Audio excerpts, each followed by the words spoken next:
क्योंकि जब प्रभु श्री कृष्ण की बात होती है तो उनके हर रूप की पूजा होती है। कोई कन्हैया के तौर पर उनको पूजता है, कोई कृष्ण के तौर पर पूजता है। लेकिन क्या गोवर्धन पूजा के दिन कोई विशेष उपाय भी हैं प्रभु श्री कृष्ण को प्रसन्न करने के लिए? देखिए, भगवान श्री कृष्ण जो हैं वो भावना से बहुत जुड़े हुए हैं। उन्होंने गीता में भी कहा है कि जिसके जीवन में भावना नहीं है उसका कोई जीना नहीं माना जाता।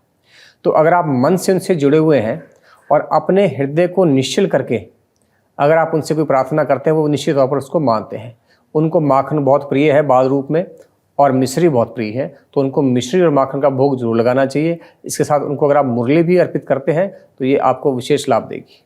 अन्नकूट का भी आप बात भी कर रहे थे, किस तरीके से इससे फसलों को काफ़ी ज़्यादा फायदा पहुंचता है। तो इस बार गोवर्धन पूजा में इसको लेकर के क्या विशेष किया जा सकता है? अन्न का मतलब होता है खाने की वस्तु और कूट का मतलब होता है श्रेणी। अगर आप 56 प्रकार के, वैसे अमूमन 56 प्रकार के जो भोग उनको अर्पित किए जाते हैं, इसमें फल भी आते हैं, सब्जियां भी आती हैं, अनाज भी आते हैं, ठीक है। आप दूध से बने प्रोडक्ट भी उनको अर्पित कर सकते हैं। 56 अगर आप कर लें तो बहुत बढ़िया, अगर आप नहीं कर सकते कम से कम 5 तो आपको जरूर रखना चाहिए। बहुत लोग ऐसे होते हैं जो कि आर्थिक तौर पर इतने मजबूत नहीं होते, या फिर बहुत लोग ऐसे हैं जो कि अपने घर से बहुत दूर रहते हैं, लेकिन उनके सामने भी होता है कि वो भी पूजा करें, अपने प्रभु को प्रसन्न करें। तो उनके लिए विशेष उपाय आप हमारे सबसे सस्ती जो चीज़ है इसमें आप कर सकते हैं, आप थोड़े से चावल ले लीजिए, उसको थोड़ा उबाल करके उसमें थोड़ा गुड़ मिक्स करके आप मीठे चावल आप बना सकते हैं। ये सबसे बढ़िया है। इसके साथ अगर आप खीर बना लें तो और अच्छा है। खीर के साथ आप उनको थोड़ी सी दही, दूध इत्यादि भी आप अर्पित कर सकते हैं। मिश्री भी कोई ज़्यादा महंगी नहीं आती, आप वो भी उनको अर्पित कर सकते हैं। बहुत लोग गोवर्धन बना भी नहीं पाते, अगर बड़े शहरों की बात करें तो, और लोगों की ज़िंदगी अब क्योंकि ऐसे हो गई है, दफ्तर भी जाना होता है, तो बहुत बार ऐसा देखा गया है कि लोग नहीं बना पाते गोवर्धन। तो वैसी परिस्थिति में लोग क्या कर सकते हैं? भगवान श्री शंकराचार्य ने बहुत ही सुगम एक विधि बताई हुई है। जो लोग सक्षम नहीं है या फिर आपके पास कोई चीज़ अवेलेबल नहीं है तो आप मानसोपचार भी कर सकते हैं।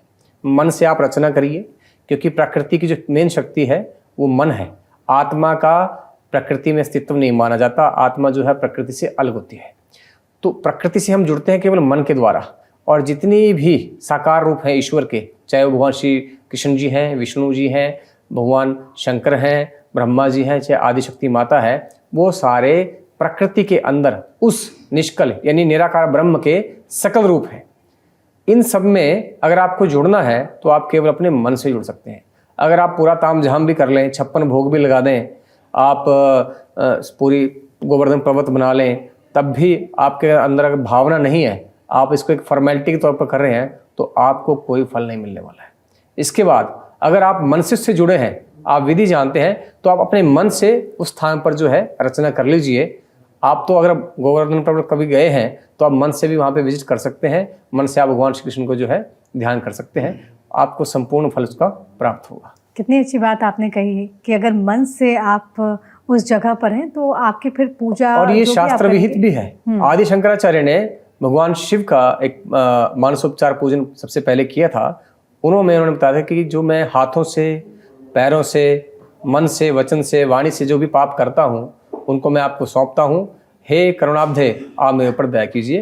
तो मानसोपचार की जो विधि है वो शास्त्र विहित है, शास्त्रों के द्वारा बताई गई है, ये कपोल कल्पित नहीं है, और विशेष परिस्थितियों में ये की भी जाती है।